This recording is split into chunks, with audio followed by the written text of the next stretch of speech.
Saudara Badan Legislasi DPR menyetujui revisi Undang-Undang Kementerian Negara menjadi RUU Usul Inisiatif DPR. Salah satu yang disepakati balik DPR adalah menghapus aturan terkait pembatasan jumlah 34 kementerian. Dalam draft aturan yang disepakati semua fraksi di Badan Legislasi DPR, jumlah kementerian diserahkan pada Presiden. Ketua Balik DPR, Supratman Andi Aktas, menegaskan RUU Kementerian Negara fokus pada berjalannya pemerintahan yang efektif dan efisien. Terkait dengan angka menyangkut soal jumlah kementerian maupun nomenklatur kementeriannya.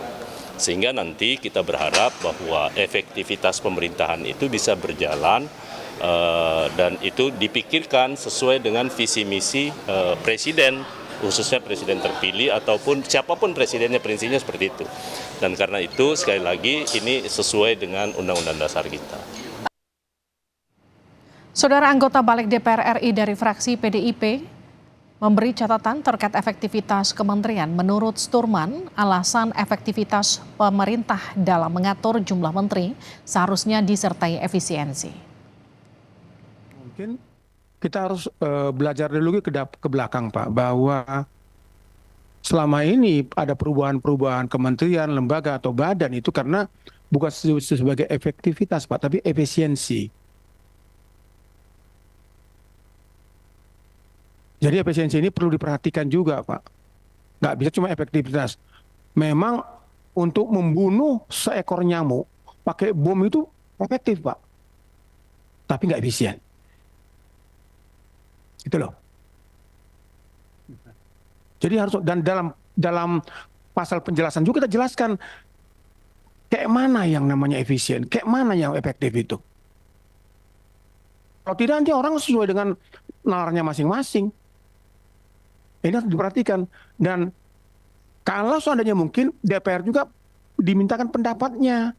Penambahan nomenklatur atau penambahan kementerian lembaga badan ini. Karena terkaitan juga dengan mitra kerjanya DPR. Itu yang kita masukkan tadi di dalam pemantauan dan peninjauan. Nah kalau kita hanya mengatakan efektivitas, wah berat apa? Sementara kita nggak mampu membiayai mereka semua. Kenapa kepala daerah meminta pengembangan daerah nggak bisa? Karena memang efisiensi, bukan efektivitas. Nah ini perlu diperhatikan juga pimpinan, sehingga nanti kalau memang mungkin kita masukkan juga dia di dalam pasal penjelasan.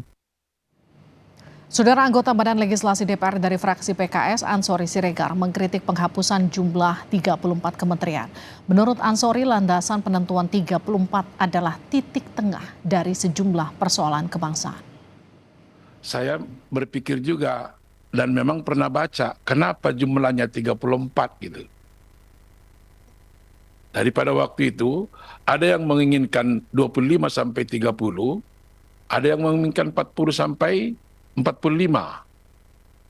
Sehingga terjadilah di tengah ke 34. Apa alasan-alasannya? Kemiskinan kita belum teratasi. Pengangguran kita belum juga teratasi dalam 10 tahun ini gitu. Memang sih di kita ini terserah dia mau menambah mau ngurang. Kalau saya bisa udah pastikan dia nambah. Udah pastikan dia nambah. Kenapa kita roba-roba ini gitu? Kalau saya udah pastikan dia nambah gitu. Jadi apa namanya, biarin aja sekarang gitu ya.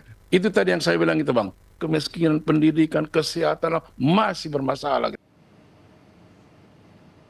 Ada 3 poin dalam revisi Undang-Undang Kementerian Negara yang merupakan inisiatif DPR. Pertama, terkait penghapusan pasal 10 yang mengatur ihwal Presiden dapat mengangkat menteri dan wakil menteri dengan karenanya ada beban kerja yang membutuhkan penanganan secara khusus.